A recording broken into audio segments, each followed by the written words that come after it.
Welcome to the 7 Days to Amazing podcast, where you learn how to make your life, business, and style even more amazing in the next week. Now your host, Sharon of FocusOnStyle.com.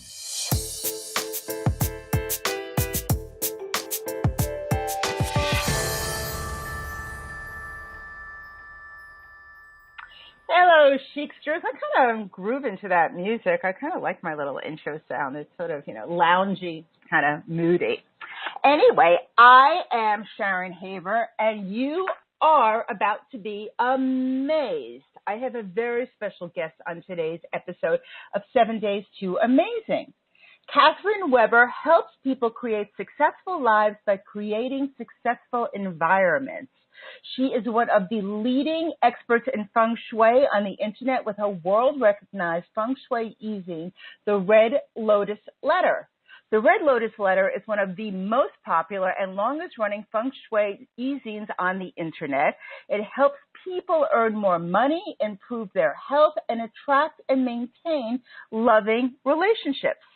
Kathryn's been featured in national and international publications such as 17, First for Women, Faces, Conceive, Natural Health, Asia Pool, and Spa magazines, CBS Money Watch, and launched a first-of-its-kind Feng Shui jewelry line on the Home Shopping Network. It's pretty cool. So I don't know about you, but I certainly want to know how to attract more success, prosperity, and abundance in my life. And I am sure that you probably want the same for yours. I mean, really, why wouldn't you? So without further ado, let's welcome Kathryn Weber. Thrilled to have you here with us today. Oh, thank you, Sharon. I appreciate that introduction and all that great juju you're bringing to it. Thank you so much. Glad to be here with you. I'm like the juju lady. That's fantastic. They were my favorite. Jujubes were like my favorite candy as a kid. So maybe it's part of that. Maybe so. Maybe so. Yeah, that and Swedish fish. Now I don't dare go near that stuff.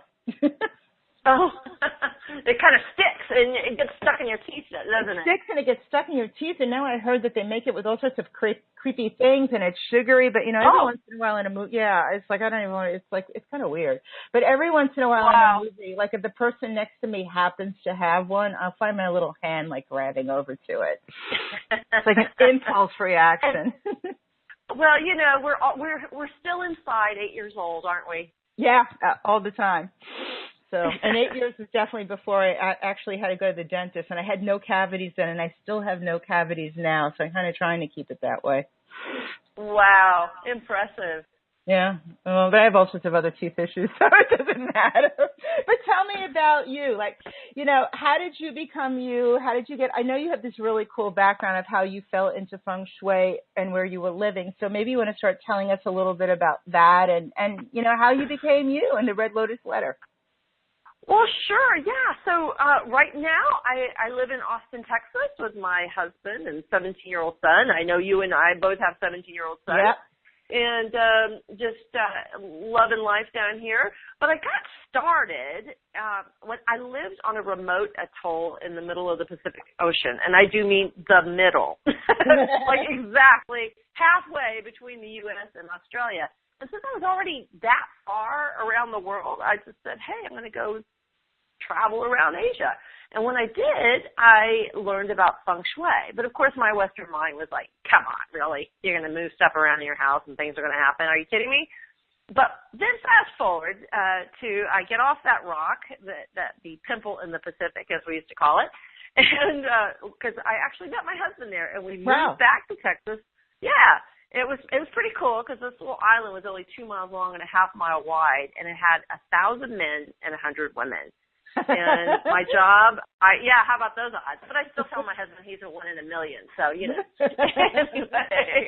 But here's the weird thing: we had to go 5,000 miles away to meet each other when we had only grown up 5 miles away from each other. But it's destiny, as I say. But we moved back to Texas, and we started flipping houses before people called it flipping houses. And I still remembered about this Feng Shui stuff. And I'm like, okay, yeah, all right. And so then I decided, let's see what we could do about my husband. He was unhappy in his job. And I said, why don't you take a look and see if you can find a job we like moving around. And he got a job on the East Coast. And so that meant that our house that we had fixed up and worked on, suddenly we needed to put it up for sale. And you know how, and I don't know if you've been in this situation, Sharon, but I'm sure a lot of your listeners have. When you put your house up for sale, you want it sold right then. Oh yeah, I did a complete renovation for my parents' house, and it's one of my like feathers in my cap, because I had all these real estate agents, and they're like, you will never get that money for it. No one has ever gotten that money. I'm like, no, you don't understand. It will happen. It will happen fast. You're like, and I worked my tush off to get it that way, and yes, I did it, and it was like. And I kind of love full girt renovations. We're about to do another one here. So, yeah. So, anyway, I totally get it. But, yeah. When you're ready to move, you're ready to move right then. You're ready. And you want it done yesterday. Yeah. Oh, yeah. So, he's living across the country, and, crickets were playing in the house. Nobody was coming by to see it. We wouldn't have any showings. It was very frustrating because we lived at the time in a really nice neighborhood. Tommy Lee Jones just lived up the street from us. Oh, cool. Anyway, yeah. It was pretty. Yeah, it was a nice area. You couldn't even use that as a selling point. Yeah, well, he's kind of grouchy guy, and I heard that. Yeah. Just very grouchy. My husband used to wait on him when he was a waiter in college and at this restaurant. At any rate. Nothing was happening, and I went, let me try this feng shui stuff, because at that point, it was 5 months that my husband and I had been apart, and the house had been on for sale. And I said, I'll stick pins into wax dolls if that's what it takes. Right. Chickens will be sacrificed if they call for it. And so I said, let me try this feng shui stuff. So I went out to Walmart, and I bought a pendulum clock, because when I looked at the house, I said, it's still. It's like dead still. And I went, I read something that a house needs to have life in it. It needs to be have a heartbeat. And because it's a living thing. And so I went out to Walmart. I bought a pendulum clock. I stuck that thing up on the wall. I kid you not, that afternoon I got a call from the realtor. We had 4 showings and 2 offers in 2 days. So you were a believer fast, yeah. I didn't. That's the thing, Sharon. I didn't believe it. It wasn't until I moved out to North Carolina, where my husband was, and I needed a job. I'd been applying, blah, blah, blah. Nothing was going on. And then finally I said, okay, well, let me try this feng shui stuff again. So I make a few changes, bada boom, I get a call, and I get an offer for a job. And from then on, I just feng shuied myself into my career what kept moving me up the career ladder until the point that I never saw my family. And then I said, you know what, if I can feng shui myself into a 6-figure job, I can feng shui myself into a multiple 6-figure business. That's what I did. Then good for you. Here I am, 15. Yeah, and now I don't have to ask for time off to go see the dentist, or I plan my vacation time out a year in advance. It's I love having that freedom. So that's kind of my story and how I got into feng shui. But we ended up moving from North Carolina back to Texas, and we went to South Texas, where we moved to a little town of 5,000 people and 500,000 cows. And I tell everybody, I went to launch a international feng shui business where there are more cows than people. And if I can do it in little Pisky Switch, Texas, you can do it wherever you are if you want to be a consultant. So that's kind of but we got out of there, and I'm in Austin now, in land of civilization and coolness. And coolness. And South by Southwest. So if somebody wanted to kickstart the way you did, what would be the one thing that you could recommend to give you the kind of the kickstart, kick in the butt, whatever it is, to sort of change your life like that? Is it something that you think is around you that you need to sort of look at in a different way? Do you think it's some outer thing that you notice? Because I know it's I was just, what we were saying before, I was just on the phone with this woman, and she's a prospective client, and it's kind of amazing because she talks about all this stuff that she could do to her clients, but it's like the shoemaker's children always go barefoot, but she couldn't do it to herself to kickstart it. So how do you get someone to have that, to develop that impetus that you did, to just sort of make that decision to go from it almost being falling on it to six figures to multiple six-figure business? Like, how do you make that? What's the catalyst to make that change? I was born and raised in the city of the Alamo, where 200 people took on an army of 5,000. And so I have a never say die, or if you're going to go out guns a-blazing. And I'm a big believer in. My mother's motto was never say die. I love your mother. I totally get her. Yeah, no, I really think you can't have measures. Mm-hmm. Don't work. Be full on. Be full in. Be committed. And, whatever I do with complete commitment. And that to me is the difference. And, I just find that, he who hesitates is lost, that old saying. Yeah. And it's true. And I think she who dips her toe in the pool doesn't exactly have a great swimming experience. Yeah, you got a wet toe is all you get. There's no time for pussyfooting. You either do it or you don't do it. It's like make up your mind. Or as they used to say in Brooklyn, blank or get off the pot. And it's like, I really believe we kind of have that saying here in Texas. Yeah, you got to blank one way or the other. It's like, or just get it off. It's like there's a certain time. It's like make the decision. So what does your average week look like? Because you've got, your E-zine is incredible. It's the largest one on the internet for Feng Shui. I know you go around, you have your own events, you're speaking, you're a mom. What does your average week look like? Oh gosh, here's the thing. I have a fabulous assistant who's in Albany, so in your neck of the woods. And I always fuss at her because she'll send me an email, and it's 4 o'clock my time, it's 5 o'clock her time, and I'm always saying, hey, it's 5 o'clock there, don't you? Question mark. My week, Sharon, actually is pretty typical in terms of work hours. I really do walk my talk in Feng Shui, and one of the important things about that, the concept of Feng Shui, is having balance in your life. And even though I'm a business person, when I come to my desk, I don't fart around shopping on Amazon or Houtlooks or whatever. I'm not messing around. I'm getting work done. I get in my seat at 8:30, and I'm not kidding. People laugh at me. I get fully dressed, makeup, everything, just like I'm going to a job, because I am going to a job. Mm-hmm. I go to my downstairs in my home. I pick up my handbag. I put my cell phone in it, and I walk upstairs. That's my commute. And I walk upstairs to my big office, and that with the desk in the middle of the room and the whole 9 yards. And I'm there. My behind is planted in that chair until around 4 o'clock, and then I'm off, and I go out for a walk. I go run some errands. I do whatever I want. But my average week is really about from 8:30 to 3:34.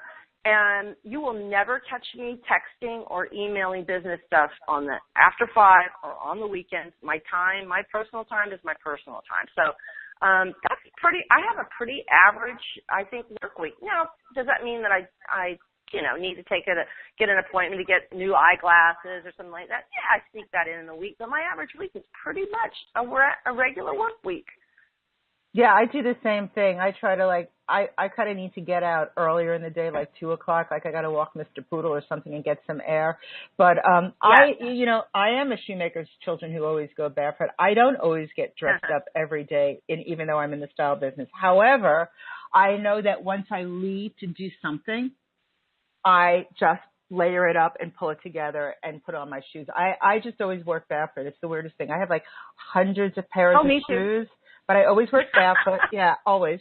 And I just know that I could layer it up to there I'm pulled together. And it's mostly, I think it's because I swivel around on my chair all day. I'm I don't know. I'm always comfortable in what I'm comfortable wearing at home. But it's still I'm not wearing somebody's old T-shirt. It's still good pieces. It's casual, but it's good pieces. And I think for a lot of people who work from home, they don't understand that when you're wearing the free T-shirt that you got at the carburetor place, it's It just sucks No. out your energy. You know, it's a It does. job. Treat it like a job. And I know I've had an assistant who used to come here and he'd be on Facebook all day. I'm like, no, honey, you are working. Like, you could Facebook your friends later. It's like when you're working, Exactly. you're working. You know, if you need to get up every 20 minutes to take a little 2-minute break, that's fine. But you need to stay in the zone if you want to mean business. Absolutely. I agree with you 1,000%. And I'm not dressed up in a suit or dress or anything like that. It's a casual business. I'm in casual business attire. You look polished. You know, it's like, I think looking polished, it sets the tone for your mind. You know, it's just even if you're not wearing, even days when like I'd go work out and I'm still wearing my exercise clothes, I still try to, at a certain point, it doesn't stay too long. I try, and when it does, I know that there's something I'm doing that's wrong. I know that when I'm still sitting there like in workout clothes and I'm like, oh my God, I can't believe I haven't taken a shower yet. There was something really wrong in my day or my business that has happened. And it's like, that's the signal that we got to fix that. That's not the way you work. No, I don't think it is either, and I think it is important to be dressed. The people that know me think it's very, very funny that I carry my handbag up to my office, like I'm, just like. Well, I carry my handbags next to my desk too, because it's like it always has a credit card you need for something, and it has my other pair of glasses. It's always something in there I need. Lipstick. But you don't go anywhere. Do you go anywhere, Sharon, without your handbag? I mean, no. My husband. Actually, I wanted to bring that up too. My husband's always laughing at me. Like, he goes, "What's the big deal? You're with me. Just take your phone." I'm like, I'm like naked without my handbag. It's like, I don't know. It's part of me. It's attached. But I want to bring up something, because that's a good segue. When we were doing our pre-call and we went over a few things, you taught me something about handbags, which I had no idea that I was lucky enough to have, and I had nothing about it. But to me, it's fascinating. So when it comes to a woman's handbag, tell me about color and what it means. Oh, gosh, there's so many things about handbags. There's so much feng shui around handbags. I mean, everything. Oh, gosh. Oh, Sharon, it makes me so excited to figure out. I know. I found this fascinating. So I'm sure everyone listening in will, too. Yeah. So there are certain colors that are more auspicious than others. I think about, everybody calls me Katie. And I had a great Aunt Katie, and she was a very well-to-do woman. And one of the things that she always carried, without fail, was a red wallet. So in that handbag, she had a red wallet. Not a black wallet, not a blue wallet, not a beige one, a red one. Red is such a powerful color for women. It is so, so good for women because it energizes them. Women, we're yin creatures, and we need that yang energy from the fire of our handbags. And by having a wallet or a handbag or purse that is in an auspicious color, you energize your wallet. One of the things I hate, or you energize your whole purse, as a matter of fact.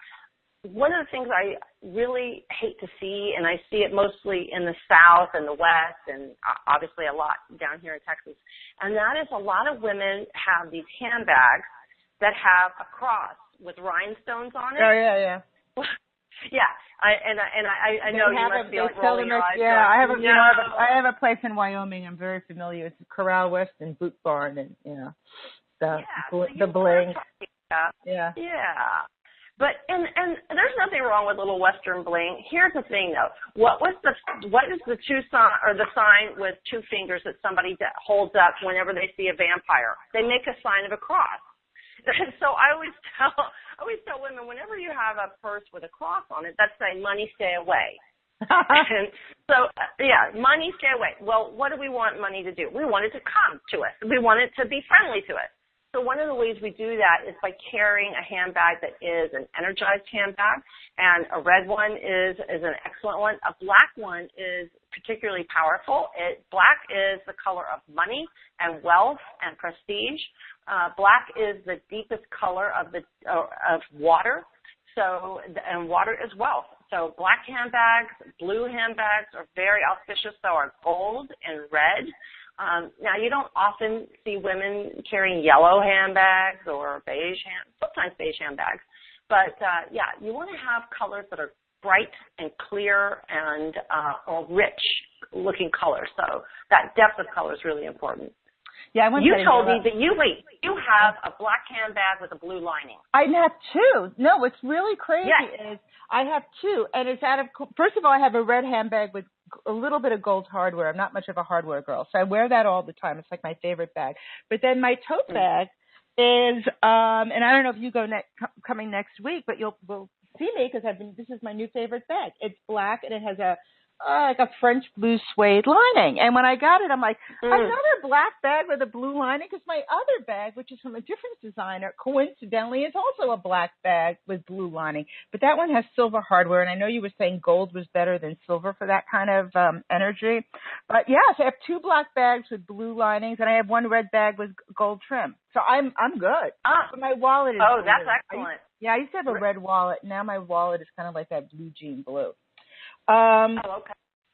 But that's really good for 2017. I'm just a little heads up about 2017. Oh, my wallet? My good wallet? Yeah. Ladies need lots of blue next year. Okay. Lots of blue. Well, I'll have to clean up that ink. Good for money. Yeah. Good for relationships and good for health. So let me ask you something really important about style, because you were saying how black is a color of power, and black is, I think, on just a style standpoint, very chic. Like, you can't go wrong in something that's black. You always look elegant. You always look classy. And I know so many people, and this is my pet peeve, they go to these color analysts to come up with, like, what season they should wear in these janky, weird, ugly colors, and they say to them, never wear black. Black is bad. Never wear black. Wear these creepy colors I just pulled for you. And I'm like, geez, come on, lady. You know, black creepy colors. Yeah, I mean, they're always creepy colors. Black is like forever. You know, it's like, and when you were just saying black is powerful, give me a little bit on the Feng Shui as to how black, you know, how it matters, what its significance is. Yeah. Black is the power color for women. White is the power color for men. Now, women should never shy away from wearing black at all, unless they're single. And I can talk about that a little bit. But black is a very powerful. If you think about water, it overcomes everything. Think about a tsunami. Think about floods. When water goes over, like the tsunami that hit Japan, those poor people, I mean, it took everything. The asphalt, the trees, it was like it's wiped clean. And water has that power. And in business, the color of business is gold and black. Black and gold are very powerful. And also you hear that, very ladies? powerful.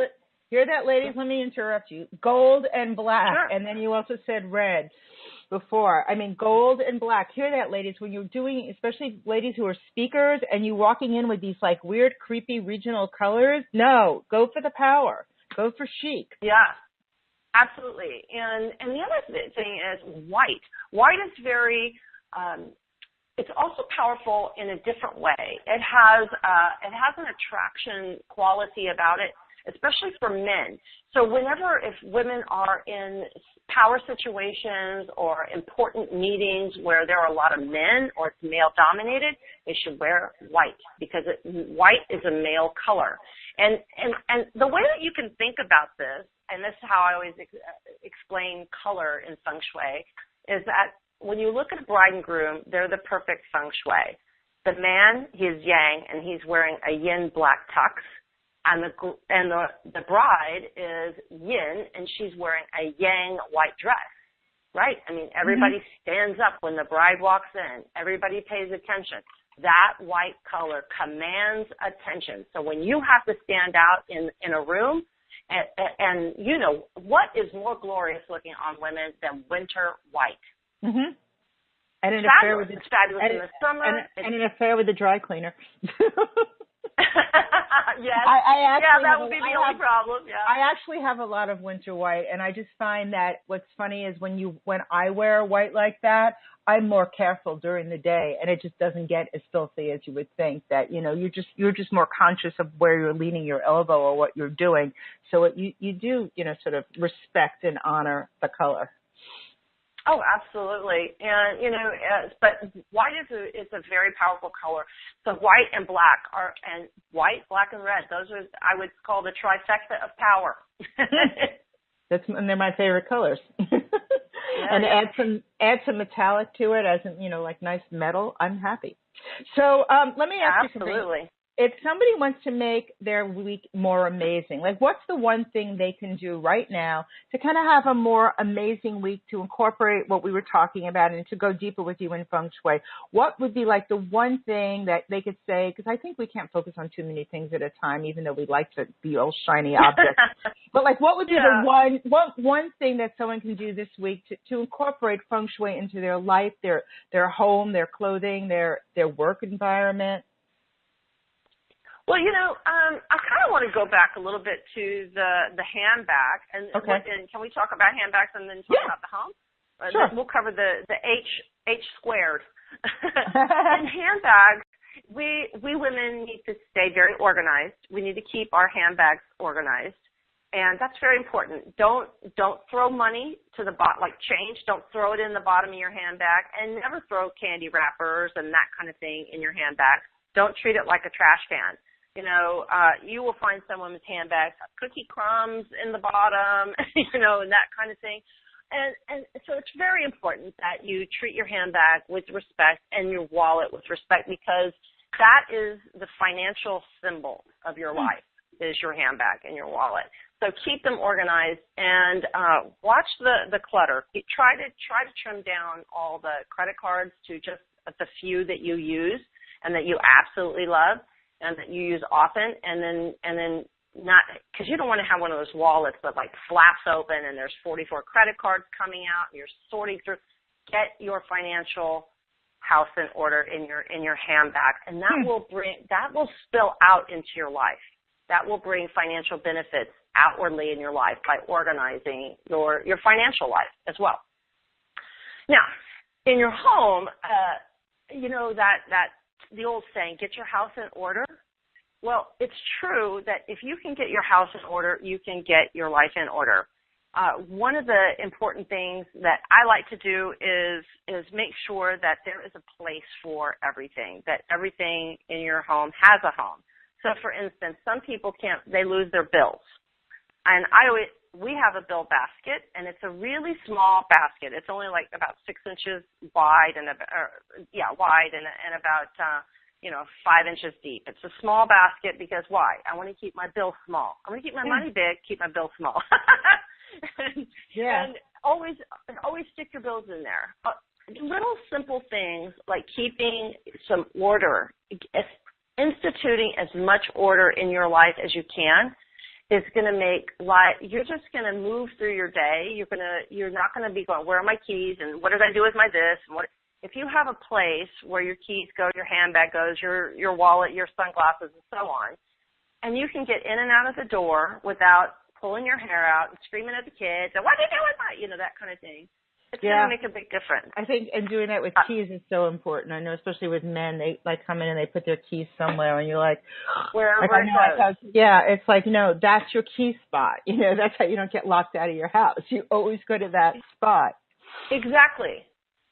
You're exactly right. And the other thing is to remember, especially when it comes to your home and like your financial life, because I focus a lot on finances, because I find that, everything is magnified by money. Problems, when you have money, financial problems and money difficulties, everything else is magnified by that. And it's all seen through that lens of your finances. And what I want everybody to remember is that broken equals broke. Huh. Okay. So if you have something broken, whatever you have broken in your house, that represents broke energy. And every time you see that faucet that you have not gotten, a new washer on or haven't tightened up, and you see that money dripping or that water dripping, that's money. When you have leaking water in your house, you have leaking money. There's money that's going away.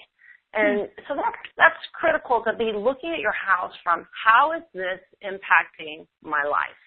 How does this send a ripple out in my day-to-day living?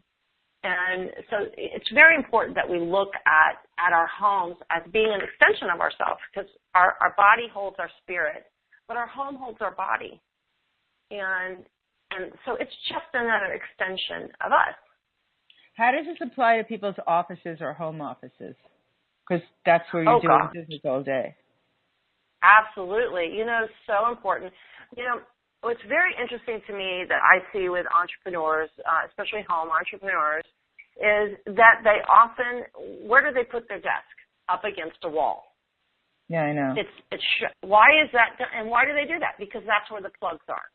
And I always tell people, pull your desk out, because the opportunities that will come to you come at the front of the desk. It doesn't come from behind. And the things that come from behind, what do we think of? Sneaky, skulking characters in movies, sneaking up on people. That's also, when things come up from behind, it's never a good thing. Like they always say, don't stand with your back to the ocean. Right. It's the same kind of thing. And when you want opportunities to come to you, you've got to pull out your desk from the wall, put it out into the room, and make it so that the opportunity can come through to the front of your desk and come directly straight to you, straight onto you. That's why we face the ocean. We're creating an open space. There's a saying in China, you can't fill a full cup. And if that means that if there's no room for any more, and if there's no room in front of your desk, no opportunity can come there. Yeah, I mean, I know I'm lucky because I have a granite desk and it's facing out. I need 7 men to move my desk. But there's also something because I don't even understand. I get just this horrible feeling of being claustrophobic working at a desk that's facing a wall. I need to have whatever is in front of me just pretty and open and colorful, and so something that just pleases the eyes. So when you do go away from your computer and your eye wanders and travels, you just focus on a shape of a chair that's beautiful, or a picture, or a book, or family photo, whatever it is. For me, I just need to, I don't face a window, I just need to have the room around me being really beautiful. So it's open and inspiring and free-flowing. And I know that, when I go to someone else's house and they'll take a desk and it's like in their bedroom of all places and it's pushed up against the wall. It's like such bad energy to me. Yeah, I don't know how you could do that. Great point. And I love what you said. The word you used was inspiring. Yeah, it has to be. And you have to say, yeah, it does. And you have to look around your office and go, is this inspiring me? How can you live in work in a tan office and face the wall and expect to be creative? It's just, you just shot yourself in the foot. Exactly. So, so definitely having an area of I also like a defined space, Sharon. Now, a lot of people, it's like, have laptop can travel, I can do business from anywhere. Well, I can't. I actually have to have a designated space, a designated place, that this is where I work. Otherwise, what happens is I find that and this is our business coach. We have the same business coach. She says you pollute your whole home if you have your office in there. I absolutely do not. I absolutely do not believe that at all. I don't think that you have to have. You can have your home office and still have your home. Yeah, it's my office. It's like you don't go here at 10 o'clock at night unless you're like you really need to do something that's urgent. It's the office. You pick up your bag. I mean, I live in a loft. I don't walk out of my bedroom and then turn left if I'm not working. Why would I? It's a room. It's an open room because it's an open space concept here, but it's a room. Yeah. Yes, and you're not letting that room dictate what the rest of the house does. No, I mean this is the office. The office it doesn't have a door, but it's an office. I mean, I slam an imaginary door when I'm done. But what you said about having a place is interesting, because I know, and I was actually going to be doing this, and I'm starting a video quick tip series, and this is something I was going to cover. I find for me, when I'm doing business, I'm at my desktop and I'm doing business. If I have to write like a friendly email to someone, I can't write it on this computer. I need to take my laptop, sit on the couch, curl my legs up, and just go into like friend mode. And then it comes out instantly. This is my workspace, and I can't be chirpy and cheerful in my workspace for someone, or even learning like a business email. I need to be in my like friendly space. It's weird, but it was a subconscious thing I was doing. And then one day I'm like, this is amazing. I can't write friendly emails when I'm sitting at my chair staring at my desktop. I got to go over there where I'd be talking to my friends and writing it. Well, and that's so, pardon me, that's so important that you know your style too. And if your work style is that, you can't, if your home bleeds over into your work and your work bleeds over into your home and you're unhappy with that, well then definitely should take steps to correct it. But you've got to figure out which environment are you going to be most productive. Where are you? If I could work at a bank vault all day, I'd be happy. Just, like somebody turned the dial and locked me in until, 4 o'clock, and then I come out and go, great, everything's done. And I'm happy as a clam. But I am for me. Yeah, no, I am too. I have to be in my space, and that's where my workspace is, and I'm getting it done. It's my mindset for what I do in each one. But I totally, like, I've tried when I first got my laptop, taking it to coffee shops. I'm like, oh, I could be like, I'm like, no, I'll leave that to the cool girls in Williamsburg. I cannot like work with my laptop anywhere. It doesn't happen. It's just like, it doesn't happen. Yeah, I'll invariably be annoyed by somebody clicking their pen next to me or something. I'm like, or I'll just get like a creative blank, and I'm like, why? I don't understand. I walked all the way here. I mean, sometimes it's a hotel that has this really cool kind of workspace in it, and sometimes I walk over there and meet my assistant there. Really, when I need like a total break, but it is like maybe every 3 months. It's the only place I've ever been able to go to and actually put my feet up and work at. But it's like, I don't know. It's like, it's a decision to go to the mall, otherwise I got to be in my office. Totally get it. Yeah, me too. And I'm the exact same way. I need to be in my office. But yeah, that's, I think everybody has to figure out their work style and what works for them. But here's what I want to say. Your bedroom is so, so important. And you touched on this just a little bit ago, Sharon, and I was like glad that you did, because I wanted to say, kudos to you for bringing it up about people that work in their bedroom. Yeah. There's one place where you should never ever work, and that is your bedroom. Bedroom is for rest and romance. That's where you go to reconnect with your partner in life, and where you go to recharge and re-energize yourself and get rest. And so definitely, that's not the place to put the treadmill. It's not the place to put, floor to ceiling pictures of your kids. I always say the only pictures that belong in a bedroom are the people who live in that bedroom.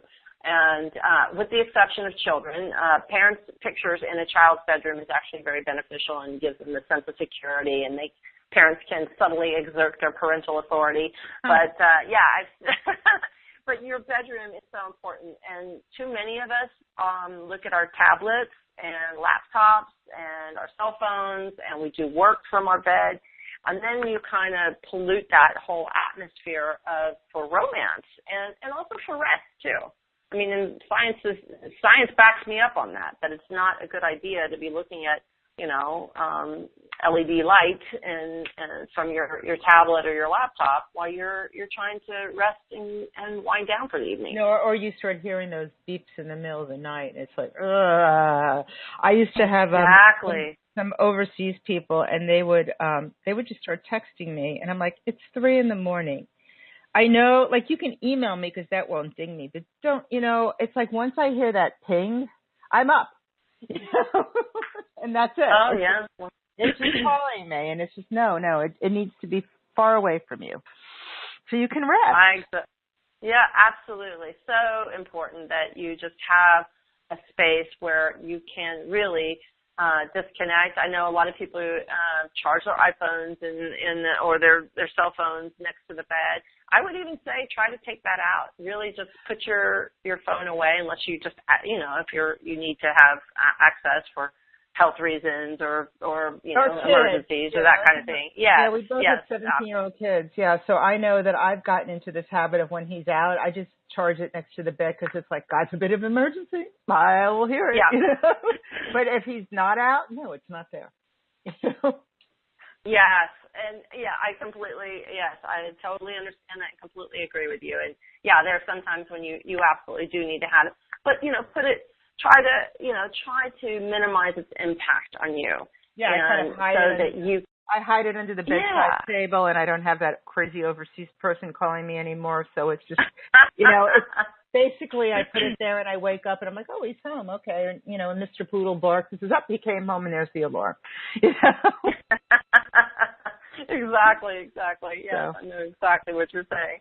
Well, so the bedrooms, I think, if everybody can make sure. And then, here's another thing that, I was like stunned when I gave a talk at a conference for single women, and it was how to meet a man.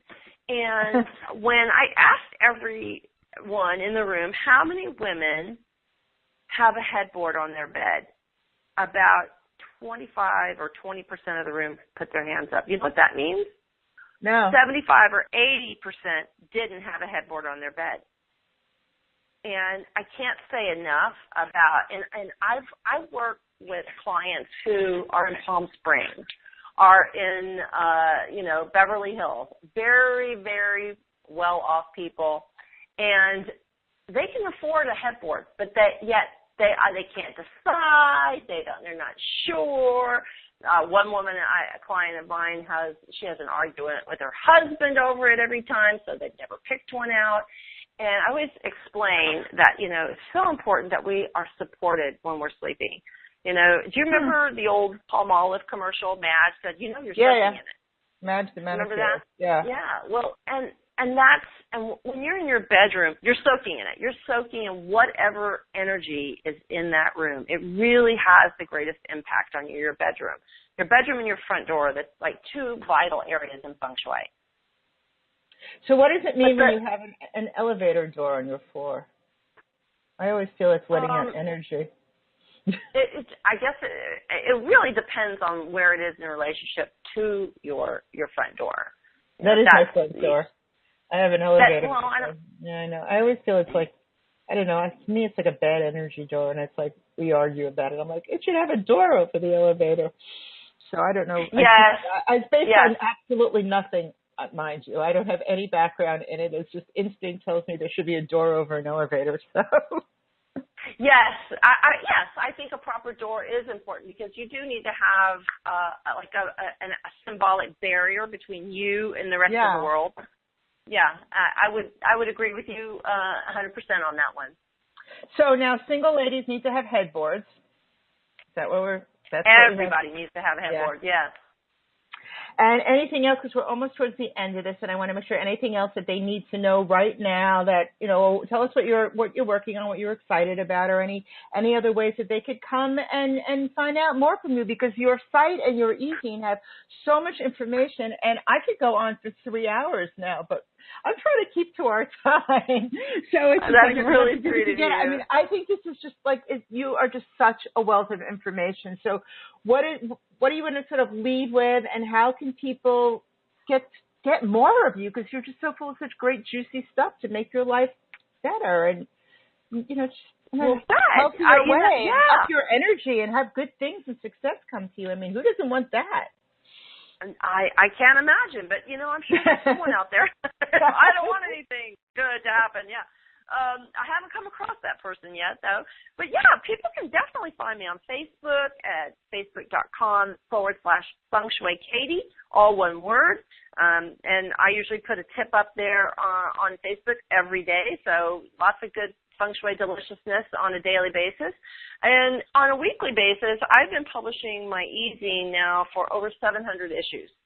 And so rain or shine, rain or shine for the last 15 years, no matter all the circumstances of my life and husband's broken leg, my son's open heart surgery, everything, nothing happens that I don't send out my newsletter every Wednesday, rain or shine, 10 a.m. It's in your email inbox. And if someone wants to sign up for that, then they'll be in the Red Lotus Letter family, and they can sign up at redlotusletter.com. And it's just like it sounds, red the color, lotus the flower, letter like what you mail.com. And it's a beautiful I'll be in their email inbox. And let me say something else. I know we're saying feng shui, but it's spelled feng shui. So if you're trying to look it up, correct. It's FENG SHUI, 2 words, FENG space SHUI. So it's Feng Shui Katie on Facebook. Yeah, all one word. Yeah, no spaces. So I mean, this is great. I mean, thank you so much. This is just I just think it's amazing. I find all of this stuff so fascinating. And then, if you're not a believer in any of it, or I think if there's a certain, inspiration is everywhere. Go with your gut. Feel things. When something is feeling stagnated, when something is feeling not right, think of why. Maybe there's a bigger reason, and this could be one of them. Maybe your people are onto it, but you don't even know. So Katie is your gal to teach you, so you'll know. Yeah, and Sharon, I just want to say really quickly that, for anyone who's like, people will tell me, I don't believe in Feng Shui. I go, I don't either. And they look at me and they go, Feng Shui is not a belief, it's a technique. Just like you have So what is the greatest, do you get any resistance from people on this? I mean, what is your greatest resistance if someone is not feeling it? A great question. People like to believe that they have to stretch their intellectual capacity to believe that that there could actually be unseen rivers of energy moving throughout a room. And when I explain, there's an unseen river of energy that's holding your feet to the floor called gravity. There's unseen rivers of energy that are making your cell phone ring or bringing you Pandora. There is unseen little balls of energy that bounce around in this steel box that makes your coffee hot. It's called a microwave. Little microwave balls of energy. When I explain that, when you're talking about unseen rivers of energy that flow through a space and that it can actually impact your life, it's really not such a far stretch. And when you explain that logic to them, that's what we're talking about energies moving through space that are unseen, it's not such a stretch anymore. True. And I don't know. I think everyone needs to be open to little things and little signals in their life that could just make you feel better. And if this is something that you haven't really spent a few moments thinking about or knowing about, maybe you really, even more than anyone else, should go see Katie Weber. So, and if you have, she's the girl to explain it to you. So I think it's just great. And your site is just so full of, you said you've been doing your letter for 15 years. Yeah, I started Focus on Style in 1999. So I'm only a little bit behind you. Yeah. So there's a lot of stuff on your site too. Virtual high five. Yeah, right? High five to you. And we survived. And that's right. And here we are. And we're still going. Never say die. Yeah, absolutely. Still going and growing. Going and growing, absolutely. So thank you. And everyone, if you want to go find more about Katie, and you should, redlotusletter.com. There's all sorts of ways to connect to her right on the top and on the right. And other than that, facebook.com, Feng Shui Katie. That was it, right? I don't want to say it wrong. That's it. Yep, I got it. Okay. But I said it's Feng, not Feng. So it's that's okay. However, whatever gets you there. whatever gets me there. And thank you so much for being here. It's been great. It's been delightful. I hope I get to see you next week. And thank you. And go see Katie. And I don't know about you, I just find this fascinating. And we really have some great tidbits here. So you're going to want to listen to this again and again, guys. So see you soon. Thanks for being here. And bye-bye. That's a wrap. Well, not so fast. Don't forget to hop over to focusonstyle.com for exclusive content to help you live your most amazing life with style and success. For even more great stuff that Sharon only shares by email, subscribe to her In the Know list at www.focusonstyle.com/insiders. See you next time.